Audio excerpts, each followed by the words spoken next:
잠깐 같이 기도하시겠습니다.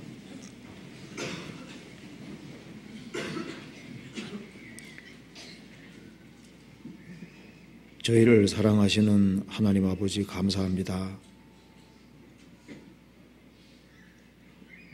주님의 보배로운 피로 우리 죄를 씻어주시고 아무 공도 없이 값 없이 하나님 자녀로 삼아주시고 소망을 가지고 생을 살 수 있도록 도와주시는 것을 감사합니다. 이 시간 주님 앞에 한자리에 같이 모여 있습니다. 이 가운데 주 성령께서 두루 역사해 주시고 우리의 마음과 생각을 열어 주옵소서. 오늘 이 말씀을 통해서 주님의 뜻이 무엇인지를 헤아려 알 수 있는 지혜를 허락해 주시고 주님의 영광을 위해 살 수 있는 마음을 더욱 일으켜 주옵소서. 주님의 뜻이 무엇인지를 분별할 수 있는 지혜를 허락해 주옵소서. 해외 전도 중에 있는 분들이 많이 있습니다. 주님께서 일일이 기억해 주시고 역사해 주시고 도와주시옵소서.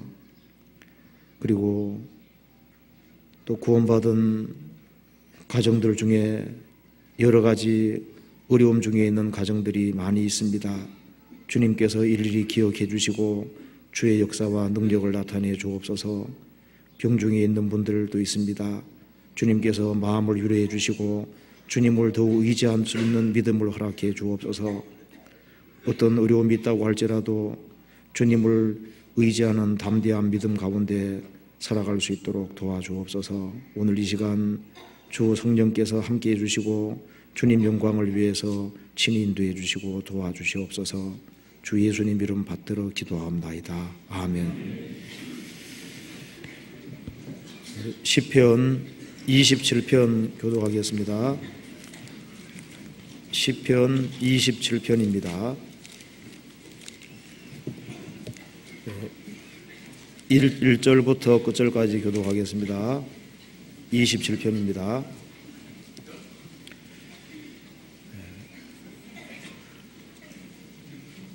819페이지입니다. 여호와는 나의 빛이요 나의 구원이시니 내가 누구를 두려워하리요. 여호와는 내 생명의 능력이시니 내가 누구를 무서워하리요. 나의 대적 나의 온수된 행악자가 내 살을 먹으려고 내게로 왔다가 실족하여 넘어졌도다. 군대가 나를 대적하여 진칠지라도 내 마음이 두렵지 아니하며 전쟁이 일어나 나를 치려할지라도 내가 오히려 안전하리로다. 내가 여호와께 청하였던 한 가지 일 곧 그것을 구하리니 곧 나로 내 생전에 여호와의 집에 거하여 여호와의 아름다움을 앙망하며 그 전에서 사모하게 하실 것이라. 여호와께서 환난 날에 나를 그 주막 속에 비밀히 지키시고 그 장막 은밀한 곳에 나를 숨기시며 바위 위에 높이 두시리로다. 이제 내 머리가 나를 두른 내 원수 위에 들리리니 내가 그 장막에서 즐거운 제사를 드리겠고 노래하여 여호와를 찬송하리로다. 여호와여 내가 소리로 부르짖을 때 들으시고 또한 나를 긍휼히 여기사 응답하소서. 너희는 내 얼굴을 찾으라 하실 때에 내 마음이 주께 말하되 여호와여 내가 주의 얼굴을 찾으리이다 하였나이다. 주의 얼굴을 내게서 숨기지 마시고 주의 종을 두하여 버리지 마소서. 주는 나의 도움이 되셨나이다. 나의 구원의 하나님이시여 나를 버리지 말고 떠나지 마옵소서. 내 부모는 나를 버렸으나 여호와는 나를 영접하시리이다. 여호와여 주의 길로 나를 가르치시고 내 원수를 인하여 평탄한 길로 인도하소서. 내 생명을 내 대적의 뜻에 맡기지 마소서.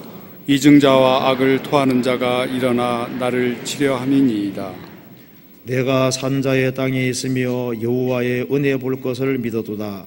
너는 여호와를 바랄지어다. 강하고 담대하며 여호와를 바랄지어다. 찬양대 찬송이 있겠습니다.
성경 시편 45편 찾으시겠습니다.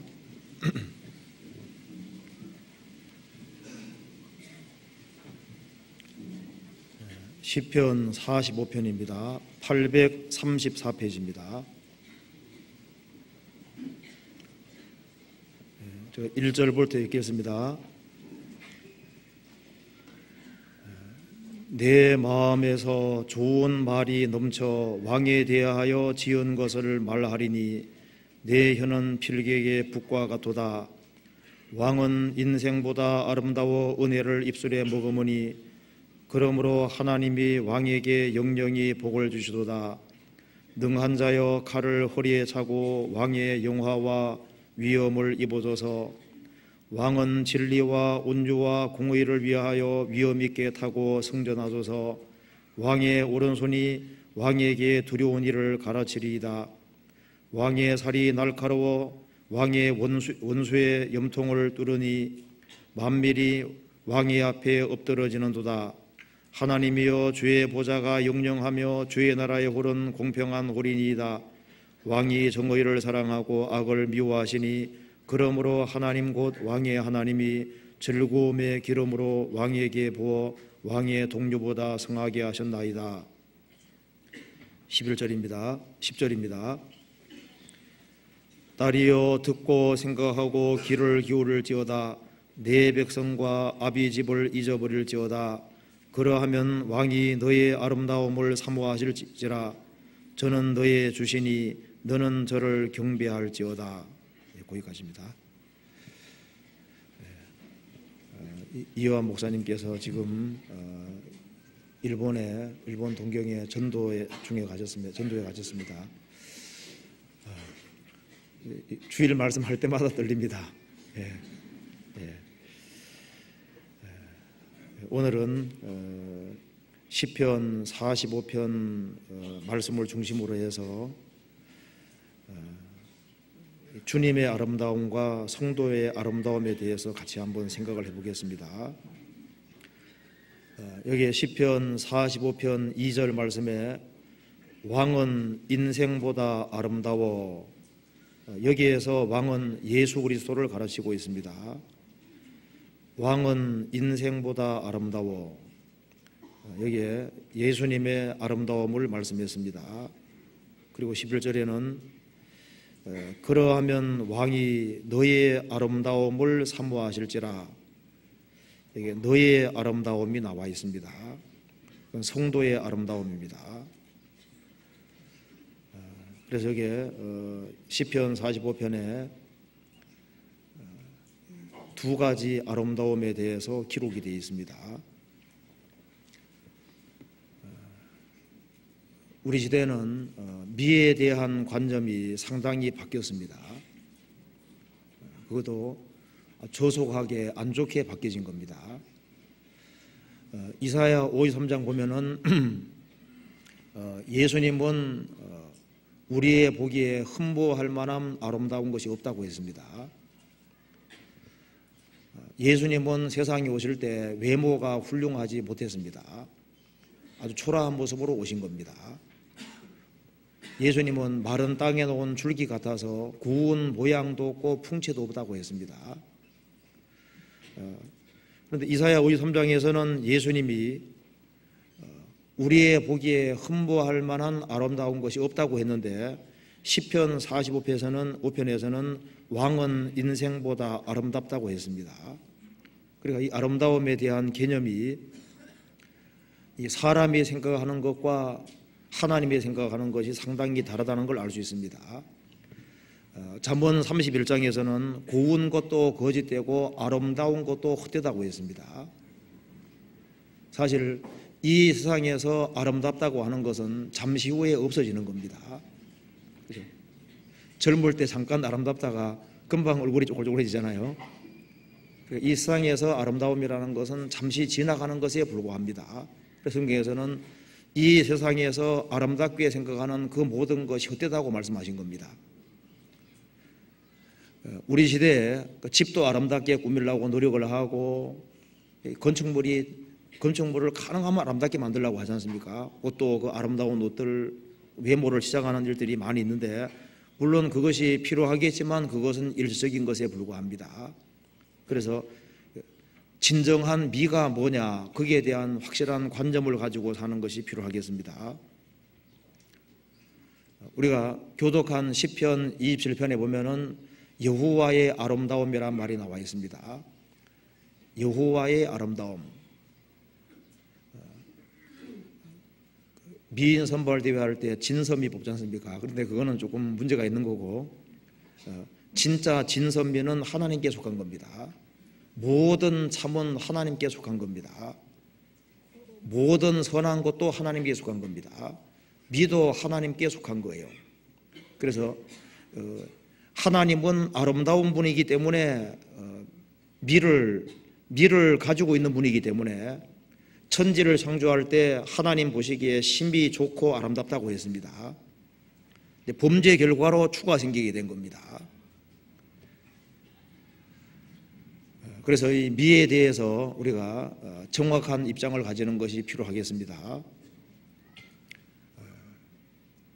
원래 이 중국에서도 이 아름다울 미자 쓸 때 양양자 밑에다가 큰 대자를 씁니다. 그러니까 하나님이 받으실 만한 재물, 그것이 바로 미라는 의미입니다.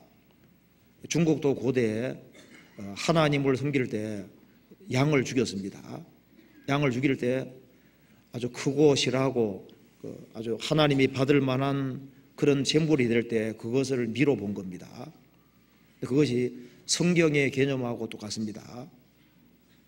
그래서 이 하나님과 관련이 되고, 그리고 하나님이 받으실 만한 모든 것이 사실은 미가 되는 겁니다. 그래서 이 하나님이 받으실 수 없는 것은 아름다운 것이 될 수가 없는 겁니다. 그래서 겉이 아무리 아름답다 할지라도 하나님이 받으실 만한 것이 못 되면은 아름답다고 할 수 없는 겁니다. 그리고 진정한 미는 내적인 것이고 인격적인 것이고 영원히 지속되는 그것이야말로 아름답다고 할 수 있는 겁니다. 그래서 우리가 참된 미에 대한 생각을 가지는 것이 필요하겠습니다. 시편 45편 1절을 보시겠습니다. 시편 45편 1절 앞에 고라 자손의 마스길 사랑의 노래, 시편 45편은 사랑의 노래입니다. 그리스도와 성도, 바로 그 사랑을 설명하기 위해서 이 시편 45편이 있습니다. 1절, 내 마음에 좋은 말이 넘쳐 왕에 대하여 지은 것을 말하리니 내 혀는 필객의 북과 같도다. 내 마음에 좋은 말이 넘쳐 왕에 대하여 지은 것을 말하리니. 구원받고 나면은 시인이 되는 사람들이 많아요. 그죠? 구원받고 나면은 여기에 왕이 예수님입니다. 예수님에 대해서는 할 얘기가 많아지잖아요. 그래서 구원받고 나면은 자기 간증이라는 게 생기게 됩니다. 그래서 예수님에 대해서 할 얘기가 그렇게 많은 거예요. 여기도 말하기를 내 마음에서 좋은 말이 넘쳐. 역사 속에서 그리스도를 발견한 사람들은 이 마음에서 좋은 말이 넘쳐나고 예수님에 대해서 뭔가를 간증하고 싶고 얘기하고 싶은 것이 많이 생기게 됩니다. 그래서 찬송이 가장 발달된 곳이 어디입니까? 기독교입니다. 그렇잖아요. 찬송을 제일 많이 부르는 데가 어디입니까? 교회인 거예요, 교회. 그리스도에 대해서 할 말이 있기 때문입니다. 그래서 가장 많은 찬송이 나오고, 그리고 가장 많은 찬송이 불러지는 곳이 바로 교회입니다. 기독교입니다. 그리고 그리스도에 대한 책이 세상에서 가장 많을 거예요. 구원받고 나면은 글은 안 쓸지라도 시인이 되고 작가가 됩니다. 틀림없죠. 내 마음에서 좋은 말이 넘쳐 왕에 대하여 지은 것을 말하리니 내 혀는 필객의 북과 같도다. 그래서 예수쟁이들을 말쟁이라 그러잖아요. 행실은 바르지 않지만은 예수님에 대해서는 할 얘기가 많은 겁니다. 여기에 내 혀는 필객의 붓과 같도다. 그래서 말 없는 사람도 구원받으면 말이 많아집니다. 자기에 대해서는 할 얘기가 없을지라도 예수님에 대해서는 할 얘기가 많은 거예요. 성경에 대해서는 할 얘기가 많게 되어 있습니다. 그리고 이것을 깨닫고 나면은 주변 사람에게도 알려주고 싶잖아요. 어떤 때는 보면은 야, 내 입에서 어떻게 이렇게 말이 줄줄 나오나 자기도 신기할 때가 있죠. 그러니까 찾는 마음 있는 사람에게 얘기할 때는 필객의 붓과 같이 말이 술술 나오는 거 경험한 적이 얼마든지 있을 겁니다. 2절, 왕은 인생보다 아름다워. 왕은 인생보다 아름다워. 지구상에 많은 사람이 태어나고 죽었습니다. 자, 아담 때부터 세상 끝날 때까지 지구상에 태어나고 죽는 사람이 얼마나 많겠어요. 그런데 예수님은 인생보다 아름답다. 이 지구상에 태어난 어떤 사람보다 아름답습니다. 그럴 수밖에 없는 것은 그분은 하나님인 동시에 사람이기 때문에 그런 겁니다. 그래서 사복음서 읽어보면은 예수님은 외모는 초라하셨지만은 예수님의 그 인격, 예수님이 행동하는 그 모든 것들, 그 모든 것이 아름다움의 극치입니다. 그래서 가장 흠모할 만한 아름다움을 가지고 계신 분이 누구냐? 그분이 바로 예수 그리스도입니다. 왕은 인생보다 아름다워. 하나님께서 미 자체입니다. 하나님은 참과 선과 미 자체가 완벽하게 어우러져 있는 분인 거예요. 그래서 아름다우신 바로 그분이 이 세상에 오셨기 때문에 그분은 아름다울 수밖에 없는 겁니다. 왕은 인생보다 아름다워. 사복음서는 예수님을 네 각도에서 비춰준 겁니다. 그래서 예수님이 사람으로서는 완전한 사람입니다. 그래서 완전한 하나님인 동시에 완전한 사람, 바로 그분이 예수 그리스도입니다. 왕은 인생보다 아름다워. 그래서 성경에서는 예수님을 여러 가지로 표현을 하고 있는 겁니다. 예수님을 꽃으로 표현한 걸 한번 봅시다. 아가서 1장 보시겠습니다.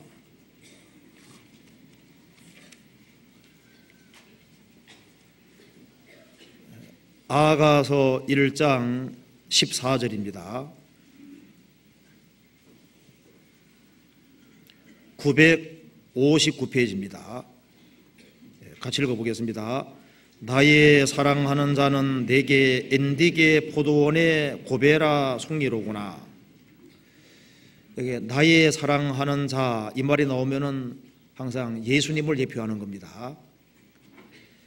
나의 사랑 나오면은 술람여인 성도를 가리키는 것이고, 나의 사랑하는 자는 항상 예수님을 대표하는 겁니다. 나의 사랑하는 자는 내게 엔디게 포도원의 고베라 송이로구나. 예수님을 여기에 고베라라고 표현을 했습니다. 이 고베라 할 때 보면은 꼬불꼬불하게 되죠. 원문대로 썼다는 뜻입니다. 꼬불꼬불한 건 원문대로 쓴 겁니다. 우리는 말로 번역할 수 없기 때문에 원문대로 썼습니다. 원래 코페르란 말 자체가 원래 덮는다, 구속한다 그런 뜻입니다. 구원이란 뜻입니다. 구원. 고베라는 구원의 꽃입니다. 나의 사랑하는 자는 내게 엔디게 포도원의 고베라 송이로구나. 고베라는 이스라엘 땅에서도 드문 꽃에 속합니다. 꽃은 흰색이고, 그런데 짜면은 붉은 피가 나와요. 빨간 피가 나옵니다. 그리고 이제 처음에는 흰색인데 시간 지나가면은 이제 붉으스름한 것이 바깥에 나오게 되고, 시간이 상당히 지나면은 이제 붉은색인 동시에 흰색이 되는 겁니다. 그래서 흰색인데 속에는 붉은 것이 감춰져 있는 거예요. 그래서 예수님은 성결하신 동시에 흰색인 동시에 붉은색입니다. 우리를 위해서 붉은 피를 흘려주셨습니다. 예수님이 우리에게 아름다운 분이 되는 근거는 그 거룩하신 분이 우리를 위해서 피를 흘려주셨기 때문에 그것 때문에 우리가 예수님을 가장 아름답게 생각하게 되어 있는 겁니다. 그리고 고베라 하나도 아름다운데 고베라 송입니다. 그러니까 예수님은 아름다움이 종합되어 있는, 뭉쳐져 있는 그 아름다움의 그 극치가 되어 있는 분이 바로 예수님인 거예요. 여자분들 꽃을 좋아하잖아요. 그런데 그 모든 아름다움이 다 뭉쳐져 있는 분이 누굽니까? 그 종합되어 있는 분이 바로 예수 그리스도입니다. 나의 사랑하는 자는 내게 엔디게 포도원의 고베라 송기로구나. 그래서 여자들은 꽃을 좋아하지 않습니까? 네. 가장 사랑스러운 분이 누구냐? 가장 아름다운 분이 누구냐? 바로 예수 그리스도라고 했습니다. 아가서 5장 보시겠습니다.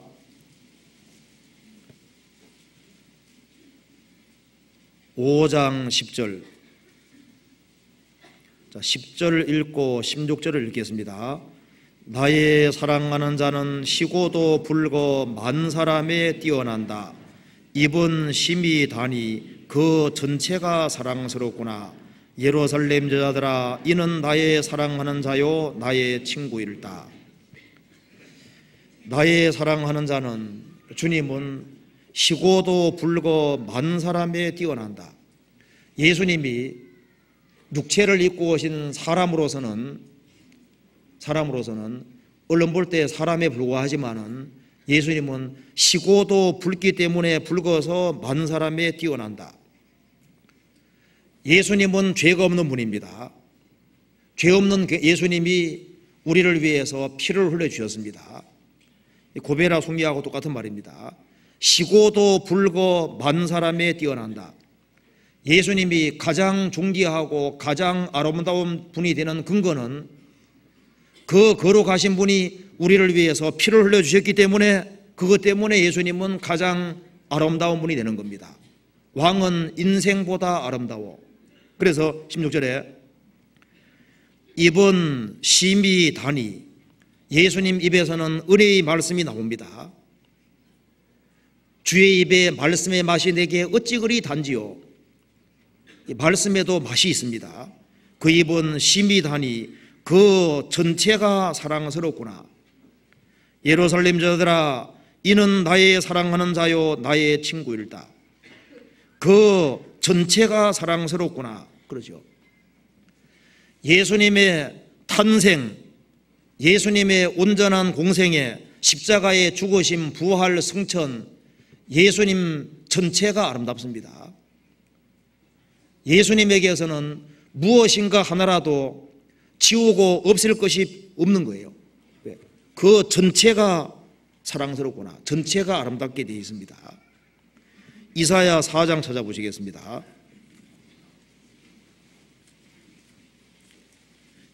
이사야 4장 2절입니다.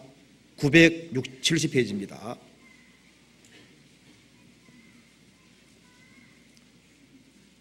(4장 2절) 같이 읽어보겠습니다. 그날에 여호와의 싹이 아름답고 영화로울 것이요 그 땅에 솟아는 이스라엘의 피난한 자를 위하여 영화롭고 아름다울 것이며. 예, 됐습니다. 그날에는 여기 예수님 초림 가리키는 겁니다. 그날에 여호와의 싹이 아름답고 영화로울 것이요. 여호와의 싹이 누굽니까? 바로 예수 그리스도입니다. 예수님은 이 세상에 오셨습니다. 그날에 여호와의 싹, 예수님이 아름답고 영화로울 것이요 그 땅에 솟아는, 예수님이 여호와의 싹으로 오셔서 이 세상에서 오셨고 이 세상에 심겨지셨습니다. 우리 예수님께서 죽으시고 부활하심으로 말미암아 결실이 생겼는데 그 결실이 바로 땅의 수산입니다. 여기에 여호와의 싹이 아름답고 영화로울 것이요, 예수님 자신이 인성을 취하신 사람이 되신 예수님 자체입니다. 예수님 자신이 아름답고 영화로울 것이요 그 땅의 소산 예수님이 심기어지시고 십자가에 죽으시고 부활하심으로 소산을 내었는데 그 결실입니다. 그것이 바로 구원의 사건인 겁니다. 그 땅의 소산은 영화롭고 아름다울 것이요. 누굴 위해서? 이스라엘의 피난한 자를 위하여. 이스라엘뿐 아니라 신약시대 그리스도인들을 위해서입니다. 신약시대의 모든 사람을 위해서입니다. 그러니까 예수님 자신이 아름다운 분이고 예수님으로 말미암아 오게 된 그 결실들, 그 소산입니다. 그 소산, 예수님이 완성하신 그 구원, 예수님의 십자가의 죽으심과 부활하심으로 인간에게 주어진 그 모든 은혜가 바로 소산인 겁니다. 그 소산도 영화롭고 아름다울 것이요. 즉 예수님과 관계되는 모든 것은 아름답다는 겁니다. 예수님은 십자가에 죽으시고 부활하심으로써 극히 아름다운 일을 하신 겁니다. 이사야 12장 5절입니다.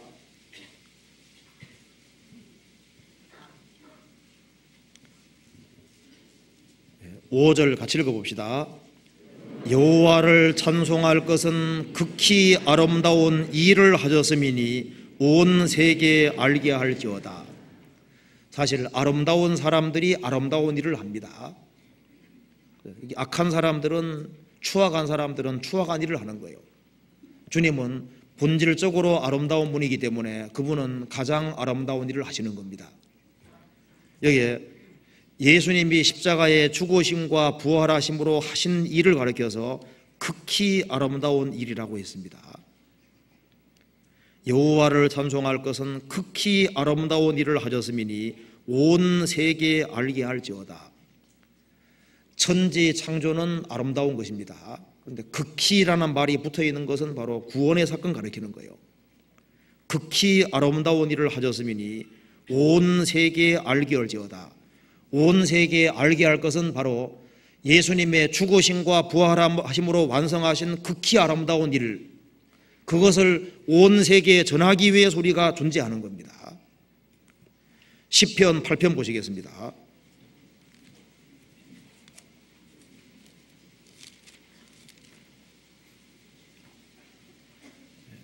8편 1절입니다.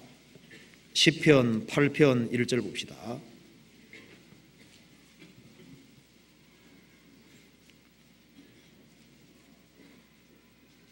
여호와 우리 주여, 주의 이름이 온 땅에 어찌 그리 아름다운지요. 주의 영광을 하늘 위에 두셨나이다. 주의 대적을 인하여 어린 나이와 젖먹이 입으로 말미암아 권능을 세우시며 이는 원수와 보수사로 잠잠케 하려 하심이니이다. 예수님께서 마태복음에서 이 말씀을 인용하셨습니다. 예수님이 예루살렘에 나귀 타고 입성하실 때 어린애들이 호산나 호산나 찬송을 했습니다. 그때 예수님께서 시편 8편 2절을 인용하셨습니다. 주의 대적을 인하여 어린 나이와 젖먹이 입으로 말미암아 권능을 세우시며, 그 젖먹이 입이 호산나 찬송했습니다. 저는 과거에 그 젖먹이가 어떻게 찬송을 하지? 좀 궁금했는데, 이스라엘 사람들은 자기 자식에게 젖을 먹일 때 거의 한 10살까지 먹이는 경우가 얼마든지 답니다. 젖꼭지를 오래까지 물리는 거예요. 그러니까 어머니 사랑을 크게 느끼겠죠. 10살 가까이까지 먹인다고 합니다. 그래서요, 물론 부모님이 다 그런 건 아니겠죠. 예. 그래서 여기에 젖먹이 입으로 말미암아 권능을 세우시며, 예수님에 대한 말씀입니다. 그런데 1절에 보면은 여호와 우리 주여, 주의 이름이 온 땅에 어찌 그리 아름다운지요. 그 이름이 누굽니까? 주의 이름이 뭡니까? 예수입니다. 예수. 그 예수라는 그 이름이 온 땅에 어찌 그리 아름다운지요. 이 세상에서 모든 이름은 다 없어지겠지만은 예수님의 이름은 영구합니다. 예수님의 이름은 영원히 없어지지 않습니다. 왜냐하면은 예수님은 영원히 존재하는 분이기 때문에 그분 이름은 이 우주가 없어져도 계속 있게 되는 거예요. 시편 72편 보시겠습니다. 72편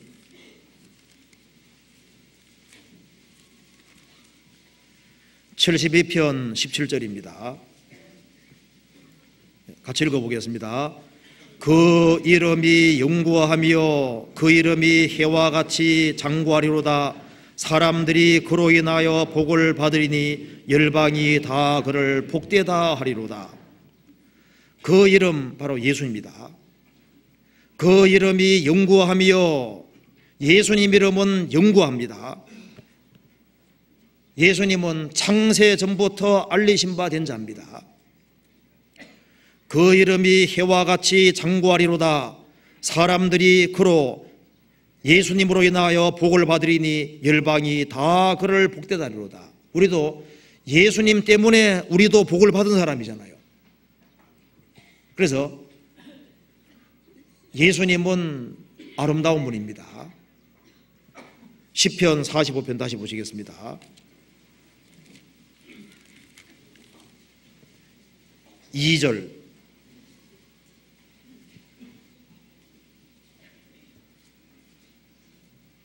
왕은 인생보다 아름다워 은혜를 입술에 머금으니 그러므로 하나님이 왕에게 영영이 복을 주시도다. 왕은 인생보다 아름다워 은혜를 입술에 머금으니, 자, 예수님 입술에는 은혜가 있습니다. 예수님이 세상에 오셔서 3년 반 동안 공생애를 하실 때 예수님 입에서 나온 그 은혜의 말씀이 기록되어 있는 것이 바로 사복음서입니다. 그 예수님 말씀 한마디 한마디 생각해 보시면은 그 예수님 말씀에 은혜가 있습니다. 은혜를 입술에 머금으니 수고하고 무거운 짐진 자들아 다 내게로 오라. 내가 너희를 쉬게 하리라. 그 예수님 입에서 나온 말씀입니다. 수고하고 무거운 죄짐을 진 자들아 다 내게로 오라. 내가 너희를 쉬게 하리라. 그것이 은혜가 아니면 무엇이겠습니까? 간음하다가 현장에 잡힌 여인, 이스라엘 사람들이 돌로 쳐 죽이려고 했습니다. 예수님 그 여인에게 뭐라 말씀했습니까? 죽여버려 그랬습니까? 아니죠. 예수님 그 말 안 했습니다. 나도 너를 정죄치 아니하노니 가서 다시는 죄를 범치 마라. 나도 너를 정죄치 않는다. 소자야 너의 죄 사함 받았느니라. 예수님이 죄를 사하셨습니다. 십자가에 예수님이 달리셨습니다. 두 강도 같이 달렸습니다. 두 강도가 처음에는 둘 다 예수님 욕을 했습니다. 그런데 나중에 한 강도는 심경의 변화를 일으켰습니다. 예수님에 대한 이야기를 들어왔는데 예수님을 막상 가까이에서 보게 됐습니다. 예수님이 십자가 위에 사시는 말씀을 들었잖아요. 아버지여 저들을 용서해 주십시오. 저들은 자기들이 하는 것을 알지 못하나이다. 자기를 그렇게 욕하고 대적하는 사람들에게 오히려 용서를 구하는 그 예수님의 모습을 보면서 뭔가 느낀 것이 있는 겁니다. 그래서 자기의 어떤 죄를 아주 깊이 있게 느끼게 되었습니다. 바로 죽음 앞에서 예수님께 부탁했습니다. 예수여 당신의 나라에 마실 때 나를 생각해 주십시오. 나 좀 불쌍히 해 주십시오. 예수님 말씀하셨습니다. 너가 오늘 나와 함께 낙원에 있으리라. 정말 지옥 갈 수밖에 없는 사람이 있다면 그 사람이잖아요. 그 사람이 무슨 선을 행했습니까? 평생 악을 행하다가 십자가 달렸고 선을 행할 수 없는 그런 입장이 있는 거예요. 곧 죽을 사람입니다. 그 사람은 지옥 가야 마땅할 겁니다. 예수님 말씀하셨습니다. 너가 오늘 나와 함께 낙원에 있으리라. 지금 당장 구원해 주셨습니다. 사복음서 읽어보면은 예수님 입술에 은혜가 있다는 걸 알 수 있습니다. 그리고 예수님께 나오면은 진리로 말미암아 실제로 자유함을 얻게 되는 겁니다. 그렇잖아요. 우리도 예수님의 입술에 나오는 그 은혜로 말미암아 구원을 받게 된 거잖아요. 왕은 인생보다 아름다워 은혜를 입술에 머금으니 그러므로 하나님이 왕에게 영영이 복을 주시노도다. 그 영영한 복을 예수님으로 말미암아 우리도 받게 된 겁니다. 그래서 예수님이 초림하실 때는 입술에서 은혜의 말씀이 나왔습니다. 그렇지만은 재림할 때는 다릅니다. 그 뒤에 3절 보시겠습니다. 능한 자여 칼을 허리에 차고 왕의 영화와 위엄을 입어줘서 왕은 진리와 온조와 공의를 위하여 위엄 있게 타고 승전하소서. 왕의 오른손이 왕에게 두려운 일을 가르치리이다.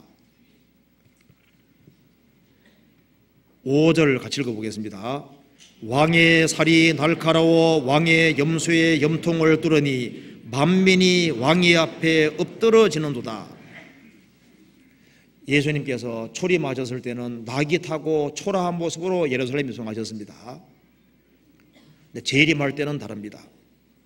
말을 타고 위엄 있게 다시 오시는 겁니다. 영광의 왕으로 오시는 겁니다. 전쟁을 위해 오시는 겁니다. 능한 자여 칼을 허리에 차고 왕의 영화와 위엄을 입어서 아주 영광스러운 모습으로 세상에 다시 오시게 됩니다. 왕의 화살이 날카로워 왕의 염소의 염통을 뚫으니 마귀 권세를 진멸하기 위해 오시는 겁니다. 만민이 왕의 앞에 엎드러지는도다. 복음이 전 세계에 전파된 이후에 예수님 입에서 나오는 은혜의 말씀을 끝까지 거역하는 사람들, 그 사람들은 주님의 원수가 되는 것이고, 그래서 만민이 왕의 앞에 엎드러지는도다. 전부 다 심판을 받을 수밖에 없는 겁니다. 초림할 때는 너무 초라하게 오셨기 때문에 놀랐습니다. 재림할 때는 너무나도 영광스럽게 오시기 때문에 놀라게 될 것이라고 말을 했습니다. 시편 2편 보시겠습니다.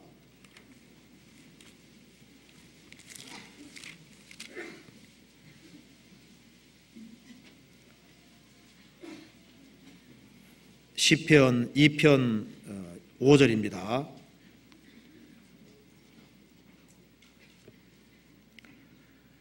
그때 부원을 바라며 진노하사 저희를 놀래어 이르시기를 내가 나의 왕을 내 거룩한 산 시온에 세웠다 하시리로다. 9절 같이 읽읍시다. 내가 철장으로 저희를 깨뜨리며 질그릇같이 부수리라 하시도다. 하나님께서 오래 참으시는 것은 사실이지만 영원히 참는 것은 아닙니다. 때가 차면은 주님이 재림하십니다. 그때 부원을 바라며 진노하사 저희를 놀래어 이르시기를 내가 나의 왕을 내 거룩한 산 시온에 세웠다 하시리로다. 예수님이 재림할 때 전 세계가 놀라게 될 겁니다. 왜? 그분은 심판의 주로 세상에 오시기 때문입니다. 그래서 놀래어 이르시기를 내가 철장으로 저희를 깨뜨리며 질그릇같이 부수리라. 열국 하나하나가 질그릇 하나입니다. 철장으로 질그릇을 부수는 것처럼 이 세상의 열국을 질그릇을 부수는 것처럼 완전히 심판해버리는 겁니다. 그래서 만민이 엎드러지게 되는 겁니다. 요한계시록 19장을 보시겠습니다.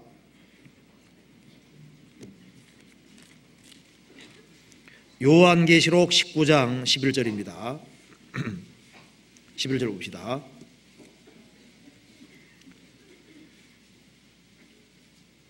(919페이지입니다) 419페이지입니다. 11절부터 16절까지 같이 읽어봅시다. 또 내가 하늘이 열린 것을 보니 보라 백마와 탄 자가 있으니 그 이름은 충신과 진실이라. 그가 공의로 심판하며 싸우더라. 그 눈이 불꽃 같고 그 머리에 많은 면류관이 있고 또 이름 쓴 것이 하나가 있으니 자기밖에는 아는 자가 없고 또 그가 피 뿌린 옷을 입었는데 그 이름은 하나님의 말씀이라 칭하더라. 하늘에 있는 군대들이 깨끗하고 세마포를 입고 백마를 타고 그를 따르더라. 그의 입에서 이한 검이 나오니 그것으로 만국을 치겠고 친히 저희를 철장으로 다스리며 또 친히 하나님 곧 전능하신 이의 맹렬한 진노의 포도를 밟겠고 그 옷과 다리에 이름 쓴 것이 있으니 만왕의 왕이요 만주의 주라 하였더라. 사도 요한은 봤습니다. 또 내가 하늘에 열린 것을 보니 보라 백마와 그 탄 자가 있으니 이름은 충신과 진실이라. 이분은 만왕의 왕이요 만주의 주라고 했습니다. 15절에 그 입에서 이한 검이 나오니 그것으로 만국을 치겠고 친히 철장으로 저희를 철장으로 다스리며 또 친히 하나님 곧 전능하신 이의 맹렬한 진노의 포도를 밟겠고 그 옷과 그 다리에 이름 쓴 것이 있으니 만왕의 왕이요 만주의 주라 하였더라. 왕은 그리스도인들입니다. 예수님은 만왕의 왕이고 만왕은 누굽니까? 왕들은 누굽니까? 그리스도인들입니다. 그래서 여기 시편 45편에 보면은 이분이 초림할 때는 입술에서 은혜가 나왔지만은 재림할 때는 무섭게 심판하기 오신다는 걸 말하면서 이분의 신분을 말하고 있습니다. 시편 45편 다시 보시겠습니다. 45편 다시 보시겠습니다. 45편 6절입니다. 6절 봅시다.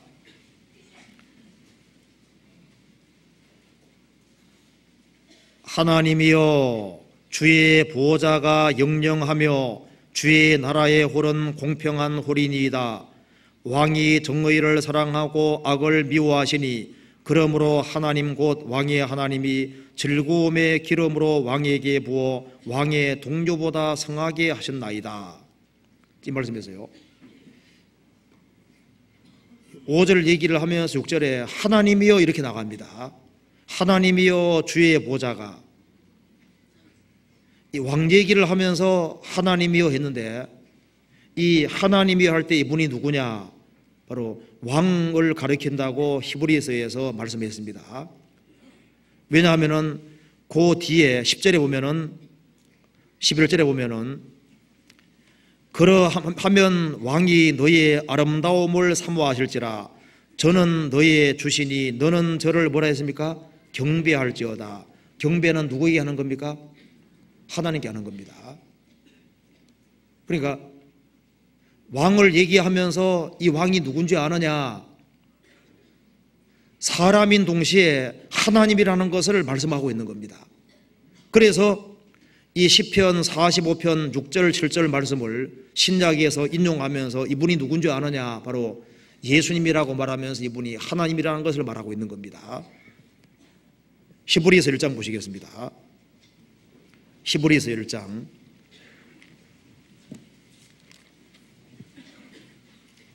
8절입니다.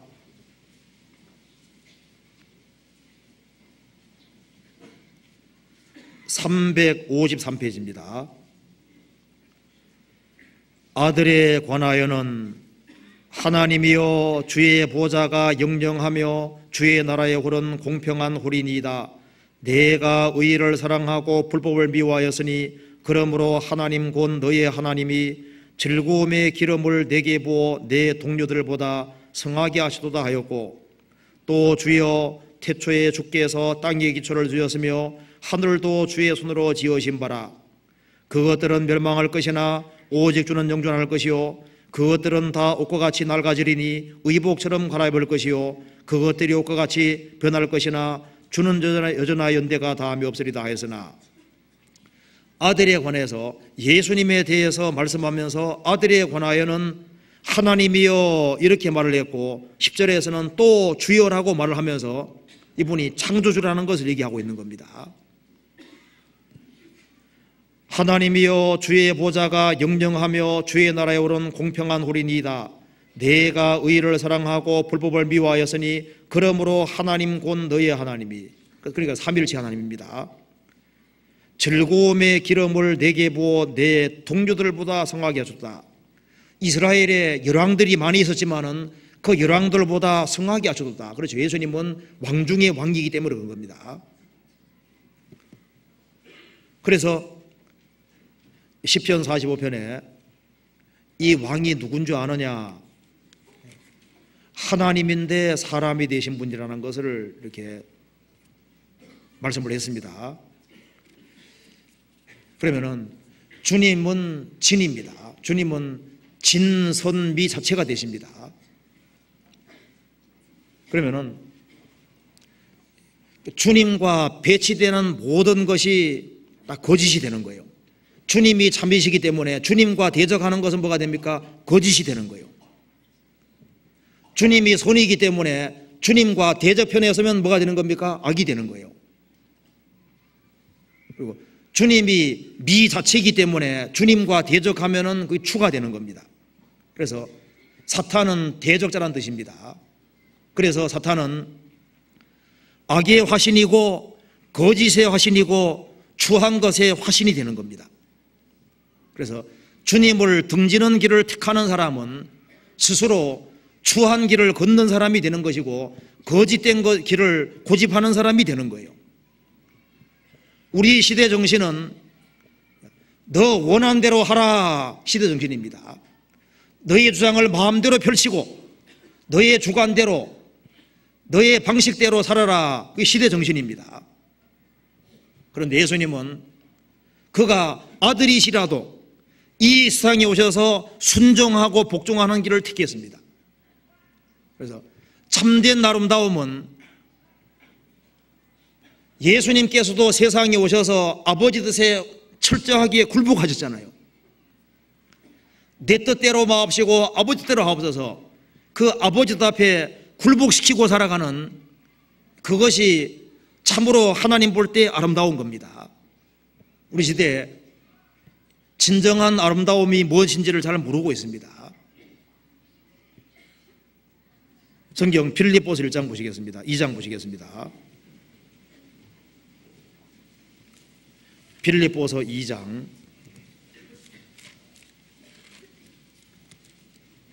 2장 보시겠습니다.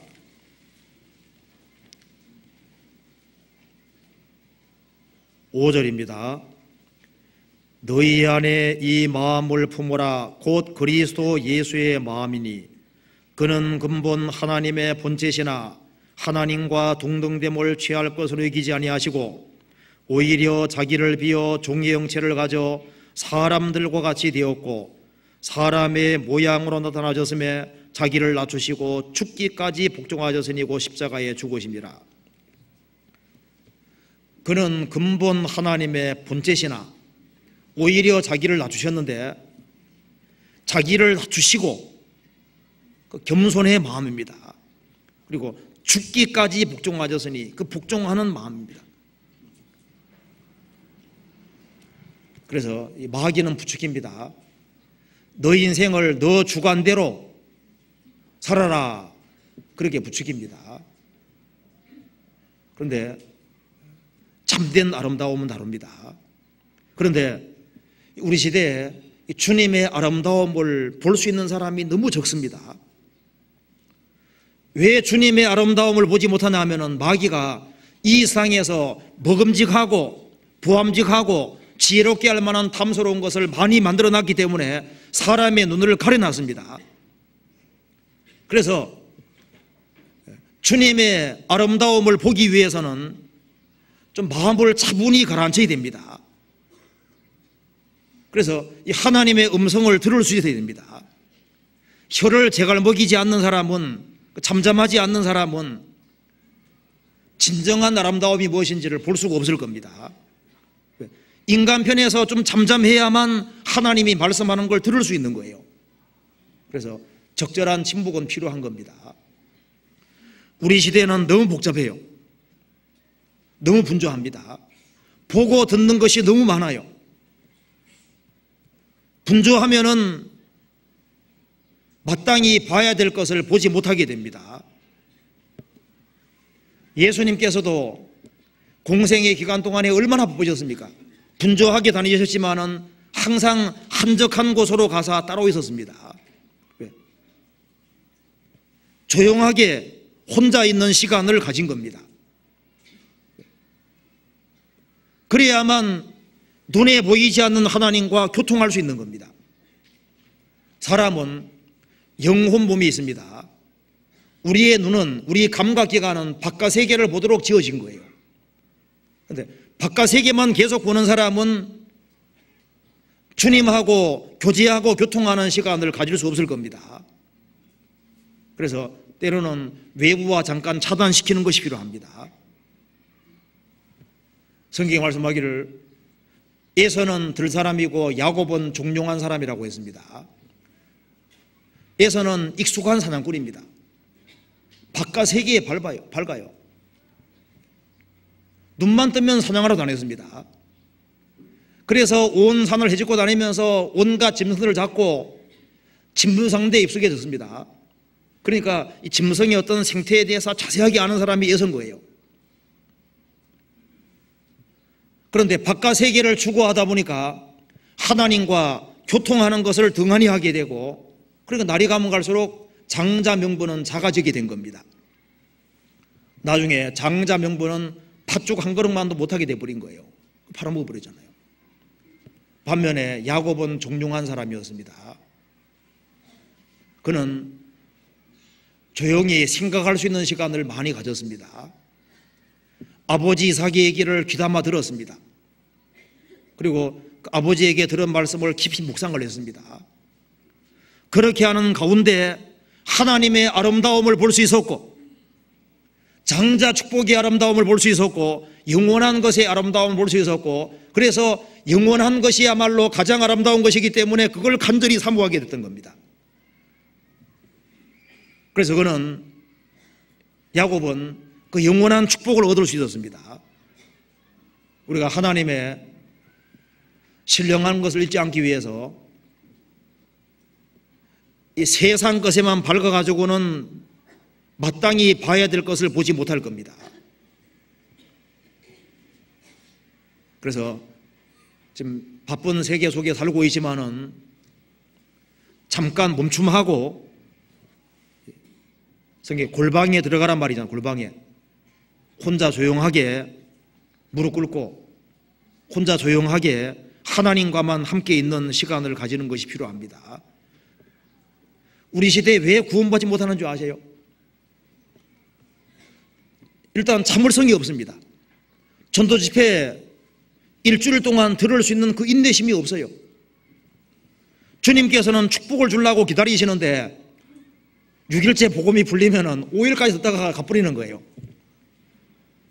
인내심이 없지요. 그 다음에 자기에 대해서 생각할 수 있는 시간이 없습니다.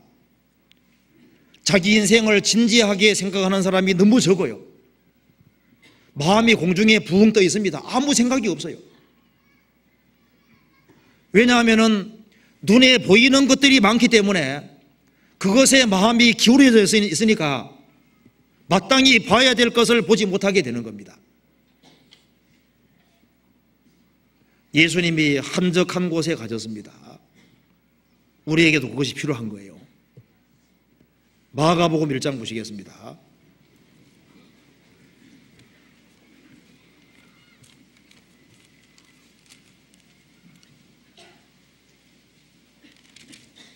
(1장) 35절입니다.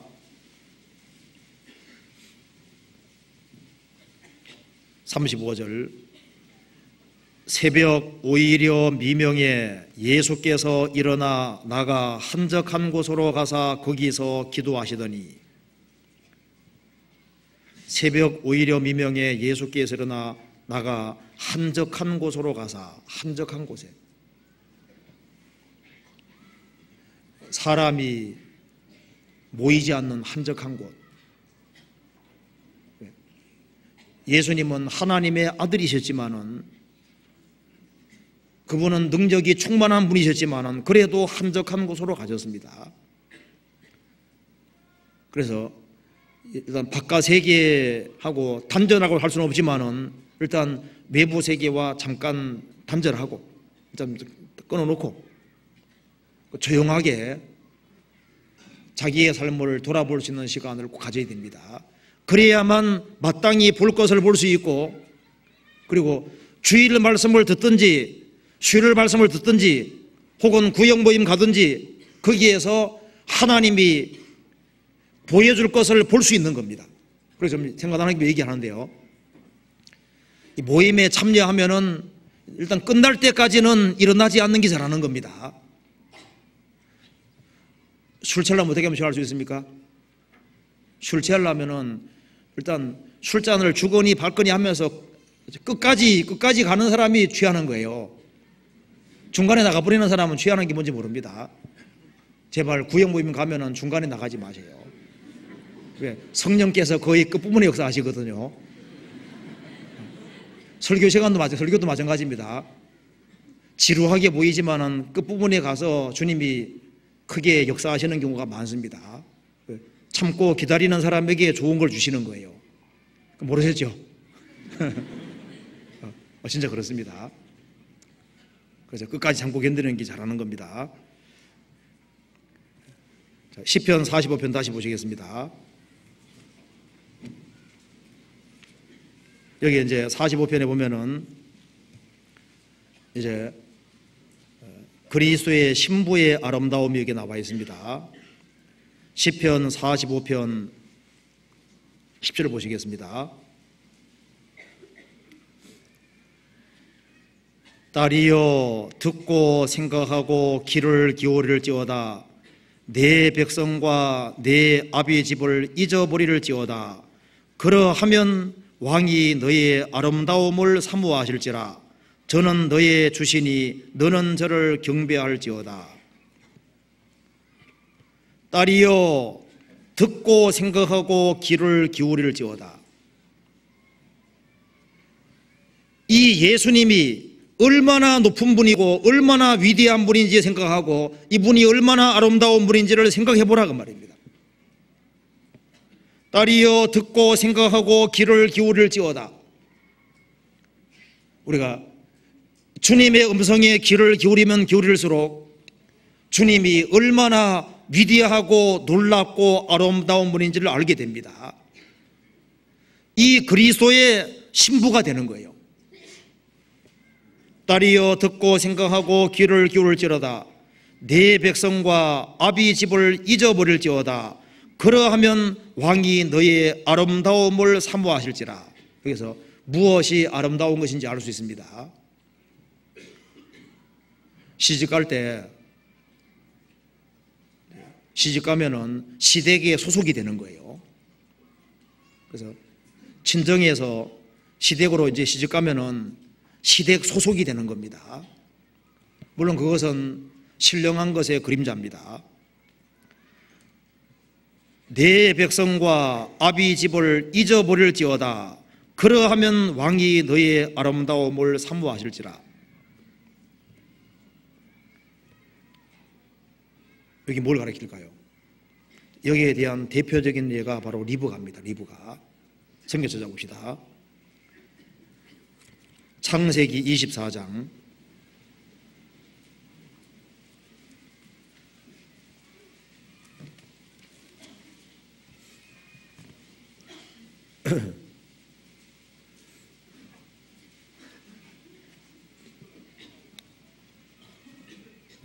24장 58절입니다. 57절 58절 같이 읽어봅시다. 그들이 가로되 우리가 소녀를 불러 그에게 물으리라 하고 리브가를 불러 그에게 이르되 내가 이 사람과 함께 가려느냐. 그가 대답하되 가겠나이다. 아브라함이 독자 이삭을 모리아산에 데리고 난 이후에 아브라함과 이삭의 종을 불러서 이제 신부를 취해오라고 했습니다. 그래서 아브라함의 종은 한 30일 정도 걸려가는 거리로 가서 리브가를 이삭의 아내로 이제 취해오는 장면이 여기에 기록되어 있는 겁니다. 그래서 리브가는 자기가 이제 이삭의 아내가 된다는 걸 알았습니다. 근데 어머니는 이제 그 멀리 딸을 보내려고 하니까 너무 섭섭하잖아요. 그래서 한 10일 정도는 더 머무르다 갔으면 좋겠다고 했습니다. 아브라함 종은 말하기를 아닙니다. 나를 만류치 마십시오. 하나님이 내게 순적한 길을 주셨으니까 빨리 가야 됩니다. 그러면은 리브가에게 물어보자고 했습니다. 리브가에게 물었습니다. 이 사람과 함께 가려느냐? 그가 대답하되 가겠나이다. 자기 어머니 아버지가 있고 형제들이 있고 친구들이 있습니다. 그런데 이삭은 한 번도 보지도 못한 사람입니다. 거기까지 가려면은 낙타로 한 30일 정도 가야만 되는 거리입니다. 그 멀리 시집 가고 이제는 집을 떠나면은 이제 볼 기약도 없습니다. 그럼에도 불구하고 가겠느냐? 예, 가겠나이다. 이것이 미다 그 말입니다. 우리는 아담 집안에 태어났습니다. 우리 백성이 누굽니까? 우리가 태어난 것이 아담 안에 태어났어요. 우리는 아담 집안입니다. 이제 구원받을 때 아담 안에서 나와서 그리스도 예수 안으로 옮겨졌습니다. 그 믿음이거든요. 그것이 주님 볼 때 미에 속하는 거예요. 아브라함이 갈대아 우르에 살았습니다. 하나님 명령 따라서 갈대아 우르에서 나와서 가나안 땅으로 들어갔습니다. 그게 믿음입니다. 그것이 하나님 볼 때 미에 속하는 거예요. 이스라엘이 이집트에 살다가 모세 인도로 이집트를 나왔습니다. 사망 권세에 있는 그 애굽에서 나와서 광야를 통과하고 가나안 땅 들어가는 그것이 뭐예요? 미에 속하는 겁니다. 참된 미는 아담 안에 속한 것을 포기하고 예수님 안에 심겨지는 그것이야말로 아름다운 거예요. 주님께서 무엇을 아름답게 보십니까? 이 세상의 모든 것은 아름다운 것이 아닙니다. 그래서 구원받은 한 사람 한 사람이 아름다운 이유는 아담 집안에 태어났지만은 아담 집안을 포기하고 어디 들어왔기 때문입니까? 그리스도 예수 안에 들어왔기 때문에 하나님께서 구원받은 사람을 미로 보시는 겁니다. 그래서 그 사람들을 구원으로 아름답게 하시는 거예요. 성경 찾아봅시다. 시편 149편 보시겠습니다.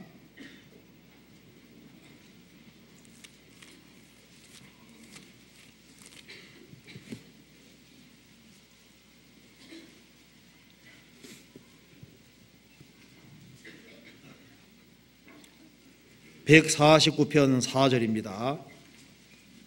같이 읽겠습니다. 여호와께서는 자기 백성을 기뻐하시며 겸손한 자를 구원으로 아름답게 하심이로다. 여호와께서는 자기 백성을 기뻐하시며 하나님께서는 하나님 백성을 기뻐하십니다. 그리고 겸손한 자를 구원으로 아름답게 하심이로다. 너의 아비 집과 너의 백성을 잊어버릴지어다. 그리하면 왕이 너의 아름다움을 사모하실지라. 이 아담 집안은 거짓이고, 그래서 아담 집안에서 나와서 예수님 안에 시집가는 사람, 예수님 안에 속한 사람, 구원받을 때 이루어지는 겁니다. 그게 아름다운 거예요. 그리고 이제 구원받고 난 이후에 어떤 것이 아름다운 것인지 봅시다. 구원받고 난 이후에 주 안에서 아름다운 것을 갖고 와야 될 겁니다. 아가서 1장 다시 봅시다. 아가서 1장 어떤 것이 아름다운 것인지 봅시다.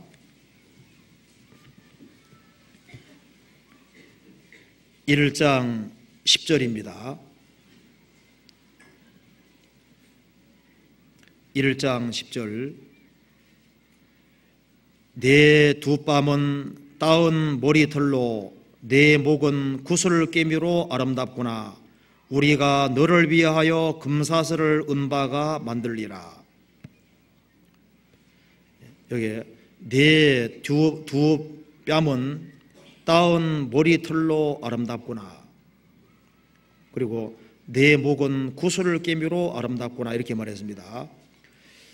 내 두 뺨은 따은 머리털로 아름답다는 것은 원래 여자가 이게 머리가 이제 긴다는 것이 뭘 가리키는 겁니까? 순종하는 모습입니다. 순종하는 모습. 예. 너의 두 뺨은 따은 머리털로 아름답다. 이것은 여자가 머리가 긴 것은 뭘 가리키는 겁니까? 순종하는 표시를 가리키는 겁니다. 순종하는 표시. 주님께서 구원받은 사람에게 무엇을 기뻐하냐 하면은 순종하는 것을 기뻐하시는 거예요. 여자가 결혼하면 제일 먼저 뭘 배워야 됩니까? 서비스하는 겁니까? 순종하는 겁니까? 순종은 남편 말 잘 들어야죠. 순종하는 거 기뻐하시죠. 구원받으면 주님께서 뭘 기뻐하실까요? 순종하는 모습을 기뻐하십니다. 순종하는 것만큼 아름다운 것은 없어요. 가정생활 속에서도 남자는 못 배웠습니다. 여자는 많이 배웠습니다. 그럼에도 불구하고 여자가 남자를 자기보다 항상 앞세우고 살아갈 때 그것이 얼마나 좋게 보이는지 모릅니다. 순종하는 모습만큼 아름다운 것이 없어요. 그래서 너의 두 뺨은 따은 머리털로 내 목은 구슬 꿰미로 아름답구나. 여기 구슬이 진주구슬, 보석구슬입니다. 구슬 꿰미니까 구슬이 많은 거지 않습니까? 주님께서 어떤 것을 그리스도인의 그 구슬로 보실까요? 이 구슬을 꿰미로 아름답구나. 순종하는 사람, 이 구슬을 꿰미가 있는 사람들, 이런 사람들에게 11절에 우리가 너를 위하여 금사슬을 은을 박아 만들리라. 은을 박은 금사슬을 우리가 너를 위해서 만들 것이다. 이게 은은 항상 구속과 은혜 가리키는 것이고 금은 영광 가리키는 겁니다. 요셉은 17살의 나이에 에집트에 팔려갔습니다. 13년 동안 죽을 고생을 했습니다. 그럼에도 불구하고 요셉은 마음에 원망하는 것이 없습니다. 원망하고 불평하지 않는, 묵묵히 참아내는 그런 것이 하나하나가 구슬이 되는 거예요. 억울한 누명을 당했지만 거기에서도 참고 견뎠습니다. 그런 것이 진주 구슬이 되는 거예요. 그리고 유혹을 받았지만은 하나님을 생각함으로 유혹을 이겼습니다. 그런 것들이 하나하나가 구슬이 되는 거예요. 진리 가운데 행하는 사람들, 주의 영광을 위해서 참고 견디는 모든 것들이 구슬이 되는 것이고, 그 요셉을 위해서 하나님께서 금사슬을 준비해 두신 겁니다. 그래서 이 창세기에 나오는 파라오 왕은 하나님의 그림자입니다. 파라오 왕이 금사슬을 목에 걸어준 거 아시죠? 창세기 찾아봅시다. 41장.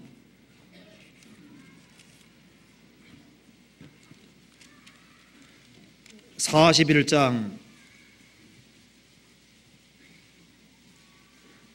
42절입니다.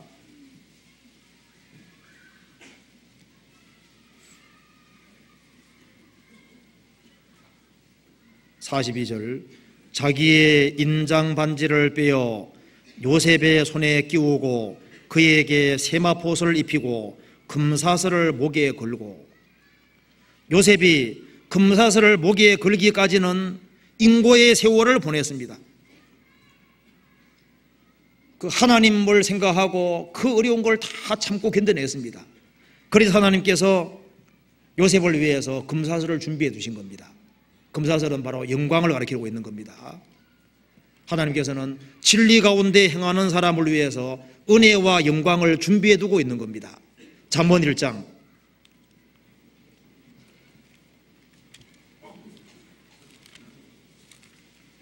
잠언 1장을 보시겠습니다.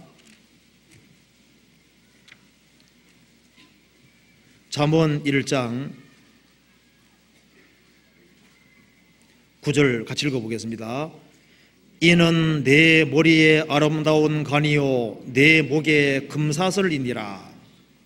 여기에 목에 금사슬은 영광 가리키는 겁니다. 그래서 순종하는 그리스도인들, 그리고 목에 구슬끼미가 있는 그리스도인들을 위해서 주님께서 특별히 은혜와 영광을 준비해 두고 있는 거예요. 그러면은 구체적으로 한번 구슬을 생각해 봅시다. 구슬을 꿰매라 하면 됐구나. 어떤 것이 구슬이 될까요? 어떤 것이 진주구슬일까요? 진주구슬 어떻게 생기는 줄 아시죠? 진주는 조개에서 나오는 겁니다. 모래가 들어갑니다. 그러면 살하고 부딪히면 아프잖아요. 그 고통 속에서 그 진주가 나오게 되는 거예요. 구원받고 난 이후에 주님께서 평탄한 생애만 주시는 것이 아닙니다. 고통을 주시는 게 있어요. 그 고통 속에서 진주구슬이 하나하나가 생기는 거예요. 제가 책에 보니까 이런 말이 있더라고요. 아주 오래전에 책 같습니다. 5달러 가치의 쇠를 가지고서 말굽을 만들면은 10불이 된답니다. 그것으로 그 동일한 재료를 가지고서 바늘을 만들면은 350불이 된답니다. 그런데 더 단련을 해서 여기 펜 쪽을 만들면은 32,000불이 된답니다. 동일한 쇠인데 재련이 되면 될수록 더 큰 가치를 발휘합니다. 금도 불 속에 많이 들어도 나오고 망치를 더 많이 맞을수록 어떻게 됩니까? 불순물이 제거되고 정금이 되고 가치가 더 있게 되는 겁니다.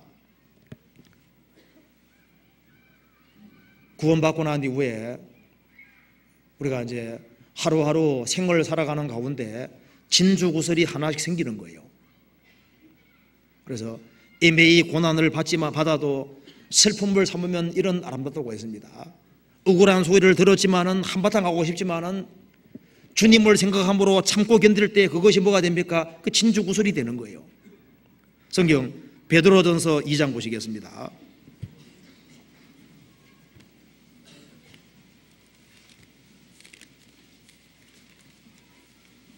그러니까 억울한 소리를 많이 들을수록 좋은 겁니까? 안 좋은 겁니까? 좋은 겁니다. 내게 구슬을 더해주는 사람이 되는 거니까 좋은 거예요. 베드로전서 2장 19절 20절을 같이 읽어보겠습니다. 애매히 고난을 받아도 하나님을 생각함으로 슬픔을 참으면 이는 아름다우나 죄가 있어 매를 맞고 참으면 무슨 칭찬이 있으리요. 오직 선을 행함으로 고난을 받고 참으면 이는 하나님 앞에 아름다우니라. 하나님 보실 때 아름답게 보시는 것이 있습니다. 애매히 고난을 받아도 하나님을 생각함으로 복음의 장기가 될까 봐 하나님을 생각함으로 슬픔을 참으면 이는 아름다우나 그 하나가 구슬이 되는 겁니다. 오직 선을 행함으로 고난을 받고 참으면 이는 하나님 앞에서 아름다우니라. 그렇죠? 우리 생활 속에서 여러 가지를 겪는 가운데 구슬이 생기는 겁니다. 진주는 고통 속에 생기는 겁니다. 그리스도인 되고 난 이후에 그리스도인들은 당하기는 하지만은 보복할 수가 없잖아요. 그렇기 때문에 주님 영광을 위해 삼고 견디는 하나하나가 전부 다 보석으로 바뀌어지게 되고 진주구슬로 바뀌어지게 되는 거예요. 시편 55편 찾아봅시다. 이런 것이 구슬이 될 겁니다. 시편 55편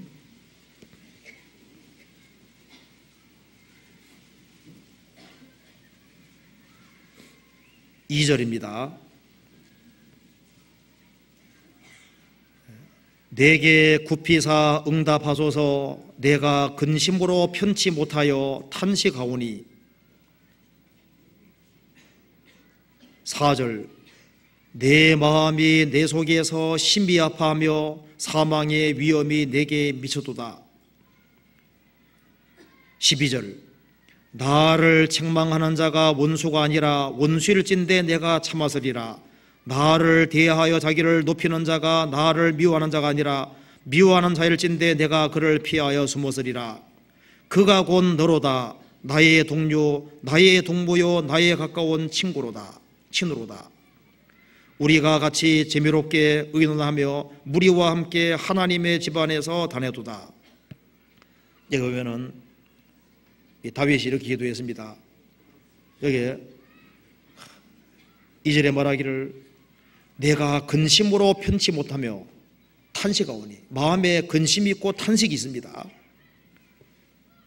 그리고 4절에 내 마음이 내 속에서 심히 아파하며 사망의 위험이 내게 비춰도다. 마음이 심히 아팠습니다. 왜냐하면 가장 가까운 사람에게 당했기 때문입니다. 나를 책망하는 자가 원수가 아니라 원수일진데 내가 참았으리라. 그가 곧 너로다. 나의 동료, 나의 동무요, 나의 가까운 친구로다. 내 가장 가까운 사람에게 내가 당했을 때 마음에 얼마나 큰 고통이 있겠습니까? 이러지도 못하고 저러지도 못한 상황이 주어지게 되면은, 코너에 몰리게 되면은 어떤 마음이 듭니까? 세상 떠나고 싶은 마음이 생기죠. 여기 나와 있습니다. 6절에 나의 말이 내가 비둘기같이 날개가 있으면 날아가서 편히 쉬리로다. 내가 멀리 날아가서 광야에 거하리로다. 날개가 매다면은 비둘기처럼 날아가서 저 멀리 도피하고 싶고, 저 광야 사람 안 사는 곳에 혼자 있고 싶고, 속상할 때 이런 일이 생길 수 있습니다.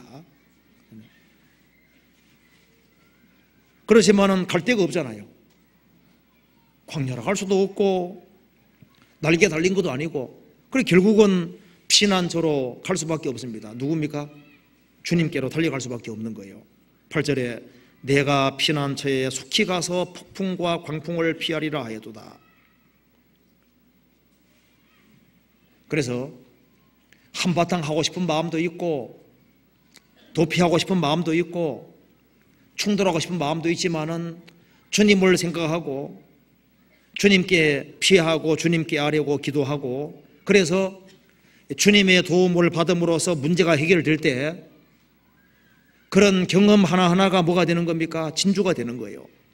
18절에 나를 대적하는 자 많더니 나를 치는 전쟁에서 저가 내 생명을 구속하사 평안하게 하셔도다. 우리 신앙생활 속에서 겪는 경험 하나하나가 그게 다 보석이 되고 진주가 되는 거예요. 그런 것이 많아질수록 좋겠죠. 시편 57편 1절을 보시겠습니다. 1절 앞에 보면은 다윗이 사울을 피하여 굴에 있던 때 1절 하나님이여 나를 긍휼히 여기시고 나를 긍휼히 여기셔서 내 영혼이 죽게로 피하되 주의 날개 그늘 아래에서 이 재앙이 지나기까지 피하리이다. 4절 같이 읽읍시다. 내 혼이 사자 중에 처하며 내가 불살하는 자 중에 누웠으니 곧 인생 중에라. 저희에는 창과 살이요 저희에는 날카로운 칼 같도다. 다윗은 실감했습니다. 내가 불살하는 자 중에 누웠다. 인생 중이다. 내가 사자 중에 처했다. 완전히 코너에 몰렸습니다. 이제 하나님이 안 도와주면 죽는 거예요. 그렇지만은 다윗은 자기를 죽이려고 하는 사람들을 죽이라고 얘기하지 않았습니다. 시편 59편에도 보면은 자기를 죽이려고 모의하는 사람들을 향해서 죽이지는 말아달라고 했습니다. 상대편에서는 죽이려고 했지만은 다윗은 죽이는 걸 원치 않았습니다. 59편 11절 같이 읽어봅시다. 같이 읽겠습니다. 저희를 죽이지 마옵소서. 나의 백성이 잊을까 하나이다. 우리 방패 되신 주여 주의 능력으로 저희를 흩으시고 낮추소서. 다윗은 기름 부음 받은 자고 사울도 기름 부음 받은 자였습니다. 그래서 사울이 자기를 해롭게 했지만 다윗은 죽이기를 원치 않았습니다. 그래서 하나님이여 저희를 죽이지 마옵소서. 나의 백성이 잊을까 하나이다. 우리 방패 되신 주여 주의 능력으로 저희를 흩으시고 낮추소서. 이런 것들 하나하나가 다윗의 생애를 아름답게 만들어 갔던 겁니다. 하나님께서 우리 인생을 아름답게 바꾸어 가시는 것은 주님 말씀에 순종하고 억울한 소리 듣지만은 참고 견디고 누가 내게 보복한다 할지라도 나는 보복할 수가 없지 않습니까? 그 주의 이름으로 참고 견딘 그 하나하나가 전부 다 보석으로 바뀌고 진주 보석으로 바뀌고 구슬로 바뀌는 거예요. 아가서 4장 찾아봅시다. 그 눈물 골짜기가 전부 다 보석으로 바뀌는 겁니다. 진주로 바뀌는 겁니다. 아가서 4장 9절 봅시다. 아가서 4장 9절.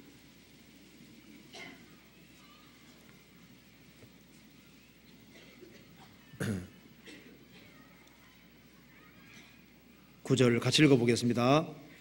나의 누이 나의 신부야, 내가 내 마음을 빼앗았구나.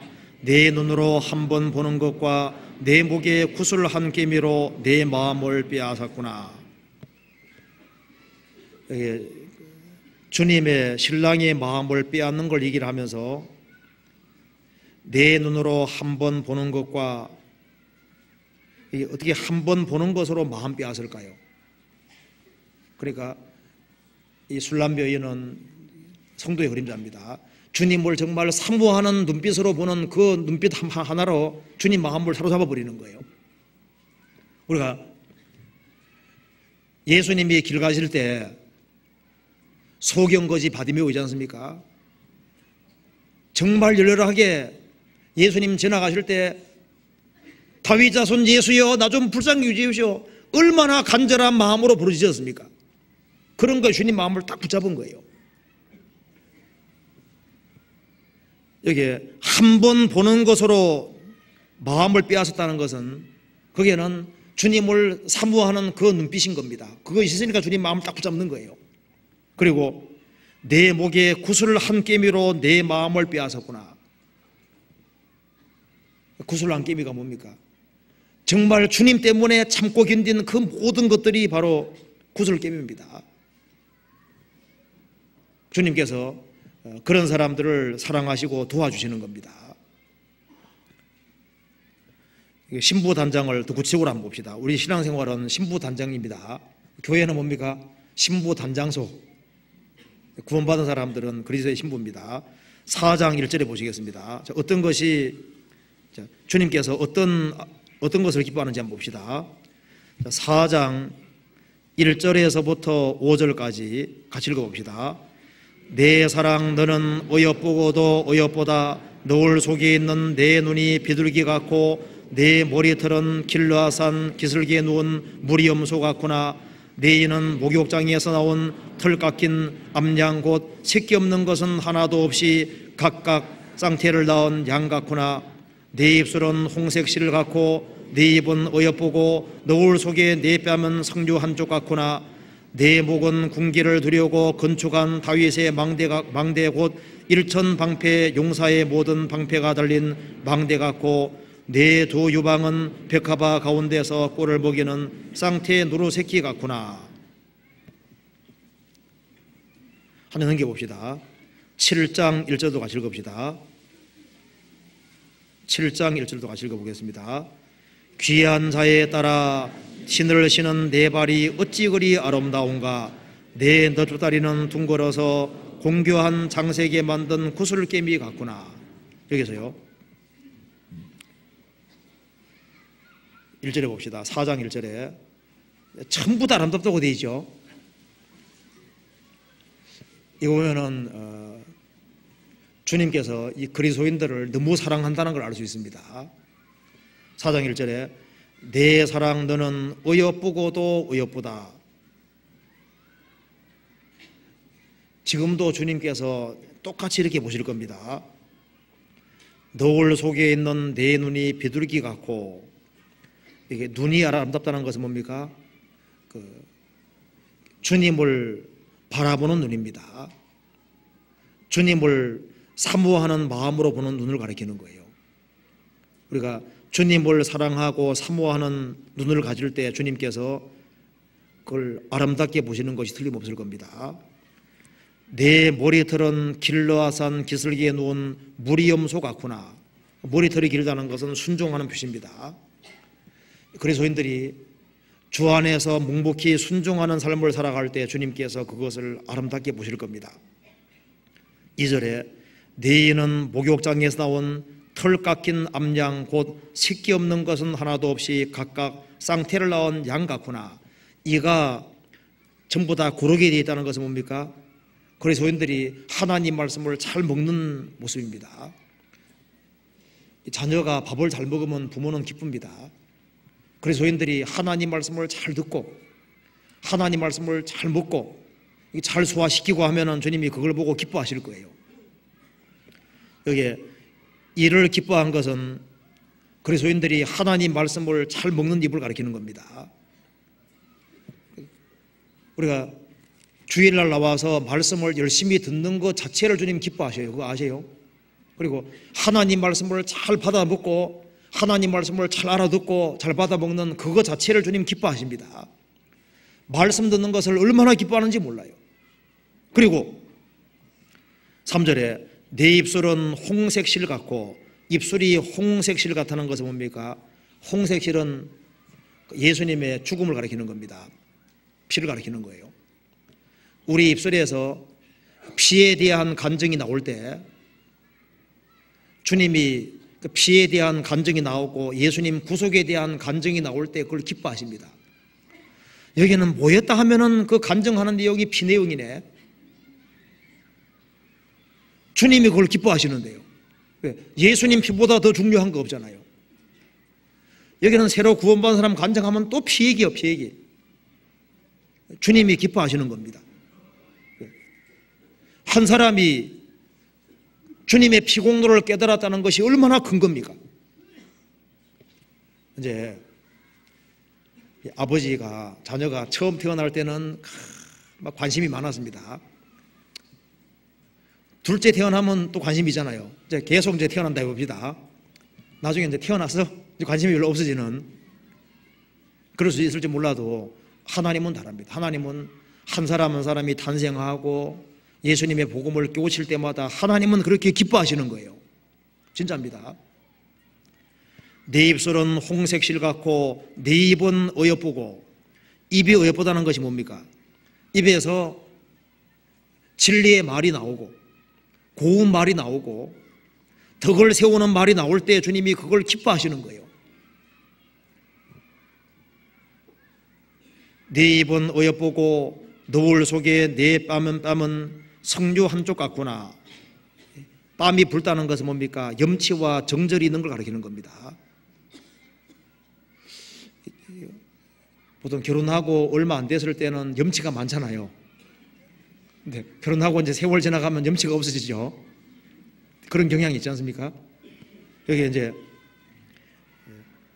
항상 염치와 정절, 부끄러운 걸 아는 것을 주님 기뻐하시는 겁니다. 부끄러운 것을 부끄러운 줄 아는 것 자체를 주님 기뻐하시는 거예요. 그리고 목은 군기를 두려고 건축한 다윗의 망대 같다는 것은 의지가 견고한 걸 가리키는 겁니다. 일편단심 주님을 사모하는 그 마음을 가리키는 겁니다. 그리고 내 두 유방은 백합화 가운데서 꼴을 먹이는 쌍태 노루 새끼 같구나. 그러니까 주님을 향해서 항상 사랑을 가지고 있는 마음, 그걸 기뻐하시는 거예요. 그리고 아가 7장에 귀한 자에 따라 7장 1절에 신을 신은 내 발이 어찌 그리 아름다운가. 신을 신은 발이 뭐 그렇게 아름다울까요? 이게 전도하는 발 가리키는 겁니다. 그래서 내 넓다리는 둥글어서 공교한 장색에 만든 구슬 깨미 같구나. 그리스도인들이 발로 걸어다니면서 한 사람 한 사람 한 사람 전도하면 그런 것도 진주 구슬이라고 할 수 있습니다. 왜? 이 한 사람이 구원받으려면 죽는 수고와 고통이 치러져야 구원받는 거예요. 아가 여기 시편 45편 다시 한번 봅시다. 시편 45편 11절에 10절 봅시다.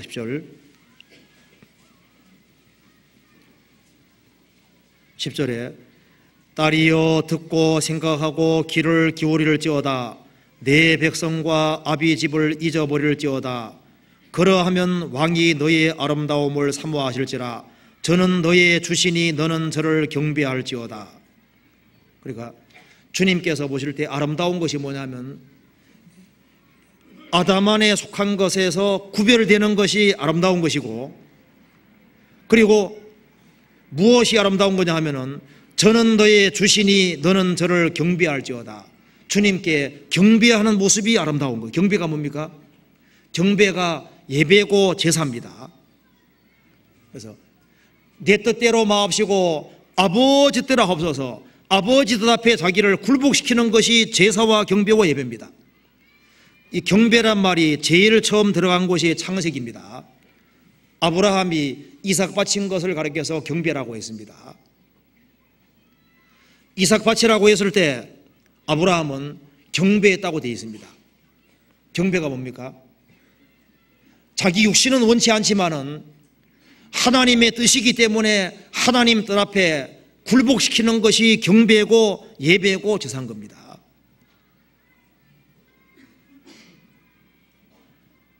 저는 너의 주시니 너는 저를 경배할지어다.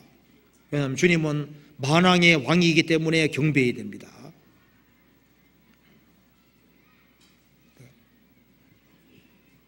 주님의 뜻이 명백할 때, 그 뜻 앞에 과감하게 굴복시킬 때,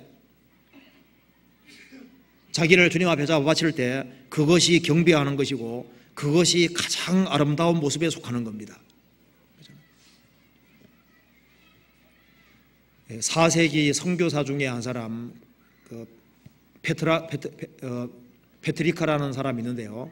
그 사람이 영국 사람이었습니다. 그런데 아일랜드에 노예로 잡혀갔다가 십몇 년이 지난 이후에 극적으로 탈출했습니다. 그런데 다시 성경을 배워서 그 아일랜드에 자기를 포로로 잡아갔던, 노예 잡아갔던 곳으로 가서 선교했지 않습니까? 그래서 그 아일랜드 사람들을 복음화시킨 사람이 페트리카라는 선교사입니다. 자기를 학대하고 자기를 고통받게 했던 사람들에게 가서 전도를 했습니다. 그래서 내게 원수 같은 사람이지만은, 그렇지만은 하나님께서는 그 사람을 사랑하라고 말씀하셨기 때문에 주님 앞에 자기를 잡아바치는, 굴복시키는 그런 것이 주님 볼 때 경배하는 것이고, 그것이 주님 볼 때 아름다운 모습이 되는 겁니다. 성경 찾아봅시다. 호세아 14장 보시겠습니다. 호세아 14장. 우리가 하나님 은혜를 받을 때 이 감람나무의 아름다움 같은 아름다움을 얻게 됩니다. 호세아 14장 5절 6절입니다. 같이 읽어보겠습니다. 내가 이스라엘에게 이슬과 같으리니 저가 백합화같이 피겠고 레바논 백향목같이 뿌리가 박힐 것이라. 그 가지는 퍼지며 그 아름다움은 감람나무와 같고 그 향기는 레바논 백향목과 같으리니. 여기 내가 이스라엘에게 이슬과 같으리니, 주님께서 함께 하실 때는 이슬과 같은 모습으로 다가오십니다. 그래서 이 추한 인생일지라도 주님이 함께 하시고 역사하시면은 주님은 이슬과 같은 모습으로 다가오셔서 저가 백합화같이 필 것이다. 아름답게 필 것이다. 레바논의 백향목같이 뿌리가 박힐 것이다. 아주 튼튼한 인생이 될 거라는 겁니다. 그 가지는 퍼지며 그 아름다움은 감람나무와 같을 것이다. 왜 그 아름다움이 감람나무 같다고 했을까요? 감람나무에 찾아보니까 이 감람나무는 얼른 볼 때는 전혀 아름답지 않습니다. 예수님도 겉으로 보면 아름답지 않습니다.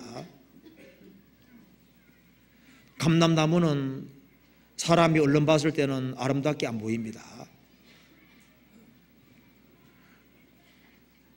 우리 구원받은 한 사람 한 사람도 세상 사람 봤을 때는 초라해 보일 수 있습니다. 그런데 이 감람나무는 친숙해질수록 점점 아름답습니다. 그 감람나무 가까이 계속 있으면은 이 감람나무가 얼마나 아름다운지를 알게 되는 겁니다. 우리가 예수님을 처음 알았을 때는 성인 중에 한 분으로 알았습니다. 그런데 예수님을 자꾸 가까이 가면 어떻게 됩니까? 이분이야말로 정말 아름다운 분이라는 걸 더 느끼게 되잖아요. 그리스도인에게도 감람나무 같은 그런 아름다움이 있게 됩니다. 감나무는 처음에는 초라해 보이지만 친숙해지면은 거기에는 올리브나무, 그 열매가 있고 그 잎도 그 약용으로 또 식용으로 좋잖아요. 그리고 그 꽃이 있고, 그리고 올리브 나무를 보면은 회녹색이라고, 회색인 동시에 녹색입니다. 회색은 성경에서 항상 회개를 가리킵니다. 제 색깔입니다. 그와 동시에도 녹색입니다. 그리스도인들은 정말 회개하는 마음으로 자기의 어떤 부족과 연약을 항상 느끼면서 그와 동시에 또 푸릅니다. 회색, 녹색입니다. 상독수에 속하는 거예요. 그리고 감나무는 가지가 많습니다. 그리고 열매가 얼마나 풍성한지 몰라요. 감람나무는 하나님과 사람을 영광스럽게 하는 감람나무입니다. 그래서 하나님께서 이슬과 같은 모습으로 다가오실 때 그 아름다움은 감람나무 같을 것이다. 하나님과 사람에게 영광을 돌리는 그런 것이야말로 참된 아름다움이라는 겁니다. 그렇죠? 그 아름다움은 감람나무 같게 될 것이다. 감나무는 가지가 많고 열매가 아주 풍성합니다. 생명이 아주 풍성한 거예요. 그리고 하나님과 사람에게 영광 돌리는 그런 종류의 사람이 됩니다. 그런데 하나님께서 구원받은 사람에게 이슬과 같은 모습으로 다가오시는데 이슬이 어디서 내리냐 그 말입니다. 이슬이. 시편 133편 보시겠습니다. 133편 133편 봅시다. 1절부터 3절까지 같이 읽어보겠습니다. 형제가 연합하여 동거함이 어찌 그리 선하고 아름다운고, 머리에 있는 보배로운 기름이 수염 곧 아론의 수염에 흘러서 그 어깨까지 내림 같고, 헐모니 이슬이 시온의 산들의 내림 같도다. 거기에서 여호와께서 복을 명하셨나니 곧 영생이로다. 형제가 연합하여 동거함이 어찌 그리 선하고 아름다운고, 주님 피로 구원받은 사람이 연합하고 동거하는 그 속에 이슬이 내려옵니다. 주님께서는 단독으로만 인도해 가시는 것이 아니라 무리 속에서 성도를 인도해 가시는 거예요. 그래서 주님께서 구원받은 무리 속에 이슬을 내려주시는 것은 은혜 내려주시는 겁니다. 주님께서 구원받은 사람들이 모인 무리 속에 함께 하셔서 이슬과 같은 은혜를 내려주시기 때문에 그 속에서 주님께서 계속 역사하시고, 그래서 그 그리스도인들이 힘을 얻고 하나님과 사람에게 영광 돌리는 사람이 되고 또 다른 사람들을 구원할 수 있는 사람이 되는 겁니다. 그 전도하는 발이 어찌 그리 아름다운고, 그렇게 되는 겁니다. 그리고 시편 45편 그 이하에는 성대한 결혼식이 묘사되어 있습니다. 시편 45편 그 뒤에 봅시다. 시편 45편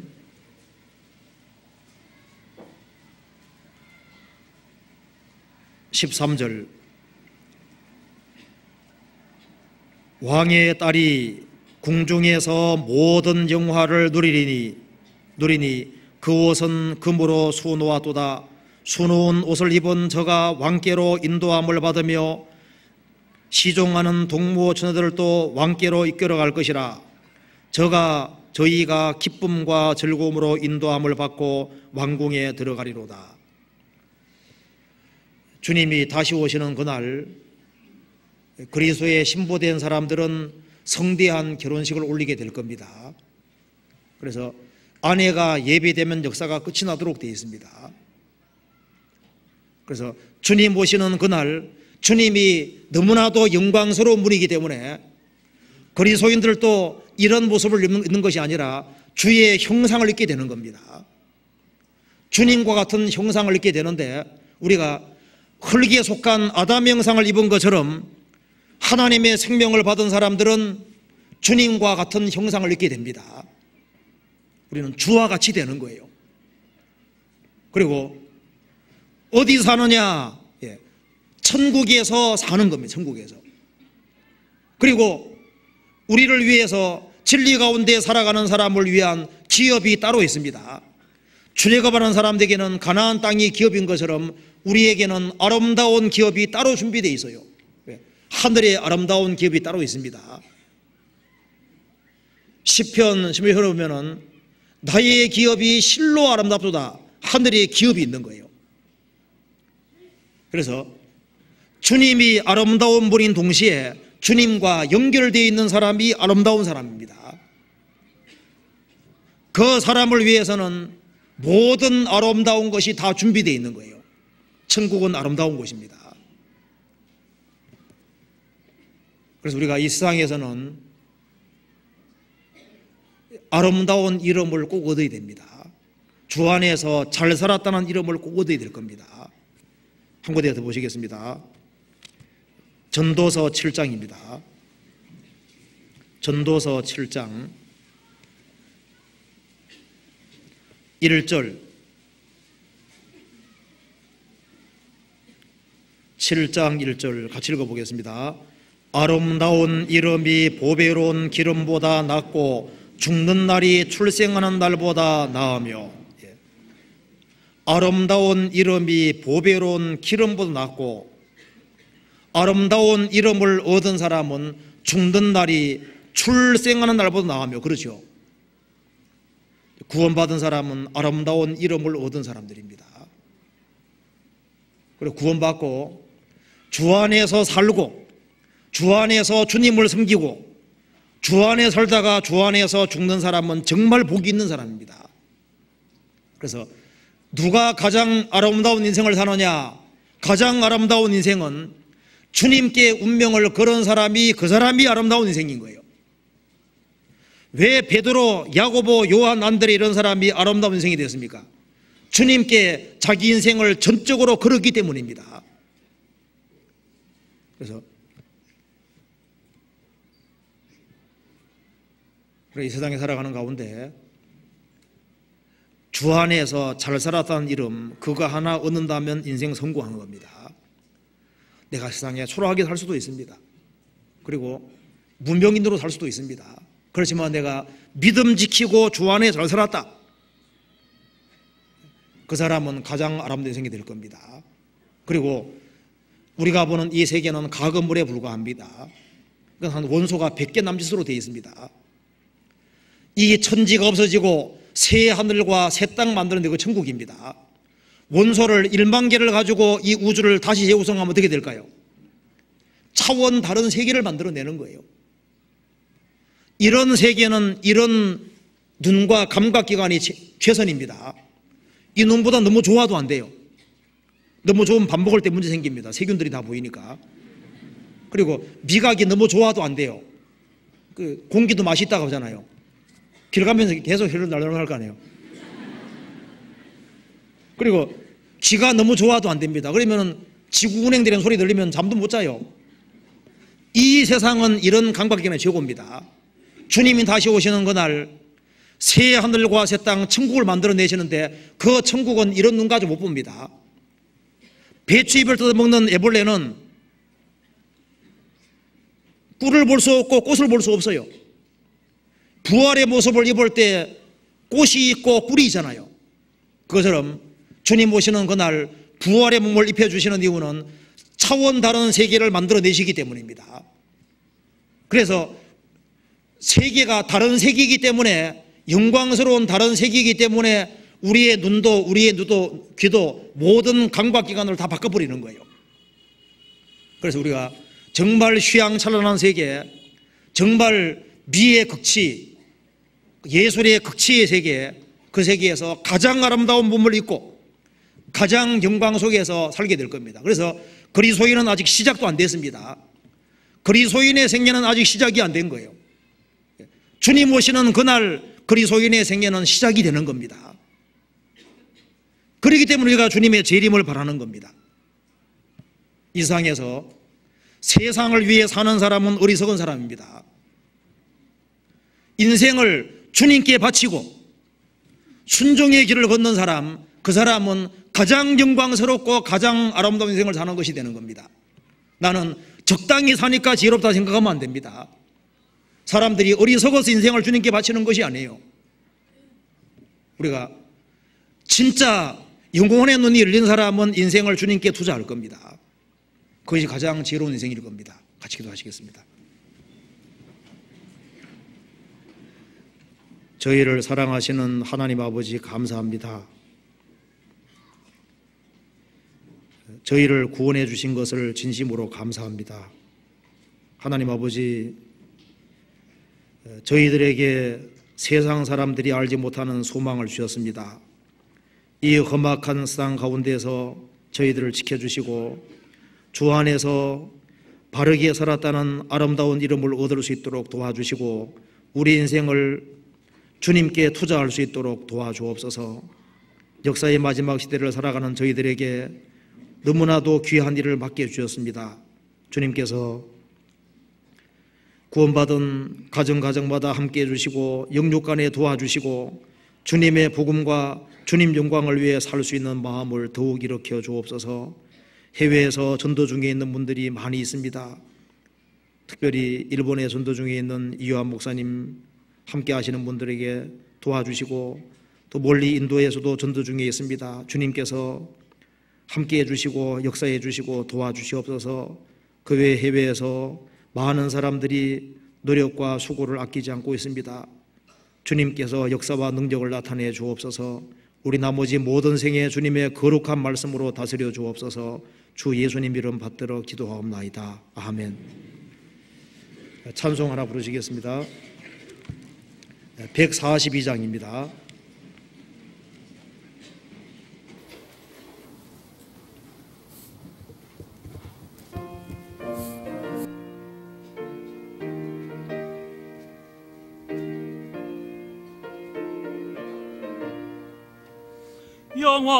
영화로신 주 예수의 십자가를 생각하면 세상 부귀 모든 영화 본토에도 못 비기리.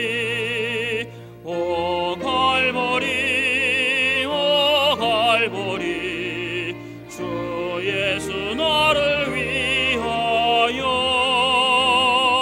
십자가에 돌아가신 보배로우신 나의 주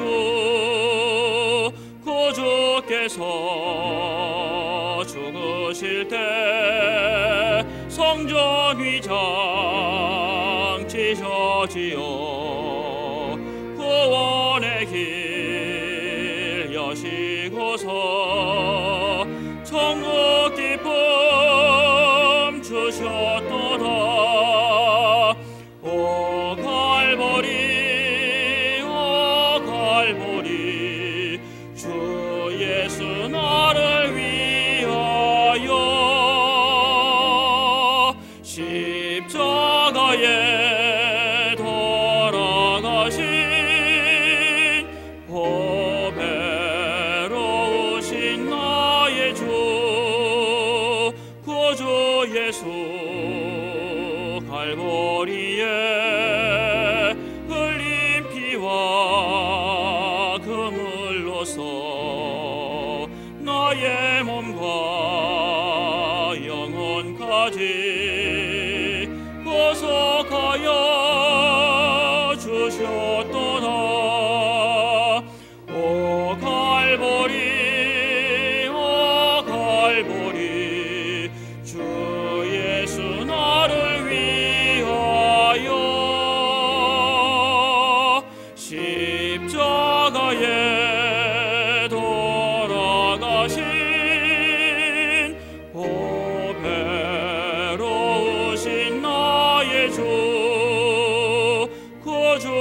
예수 나를 위해 십자가에 죽었으니 그 사랑에 감격하여 이 몸 주께 드립니다.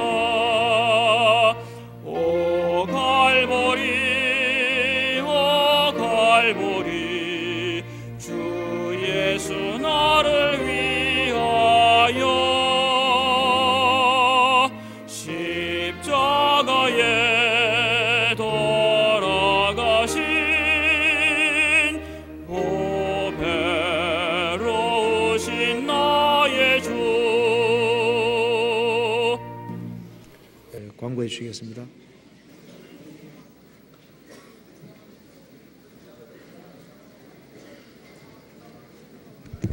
광고 말씀드리겠습니다.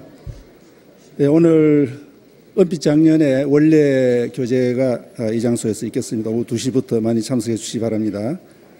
그리고 다음 주일은 교회당 대청소의 날입니다. 각 교구별로 담당 청소 구역을 확인하시고 미리 좀 준비해 주시기 바랍니다. 그리고 교회 소식에 세계 선교 소식이 많이 나와 있습니다. 보시고 많이 참여하시고 기도해 주시기 바랍니다. 그리고 5로 생명의 빛이 발간되었습니다. 각 구역장님은 1층 봉사회실에서 수령해 주시기 바랍니다. 그리고 동작교구 223구역 조모임 일자가 바뀌었습니다. 5월 7일에서 5월 9일 윤재숙 자매님 댁으로 바뀌었으니까 참고하시기 바랍니다. 이상 광고 마치겠습니다. 자유롭게 교제하기 바랍니다.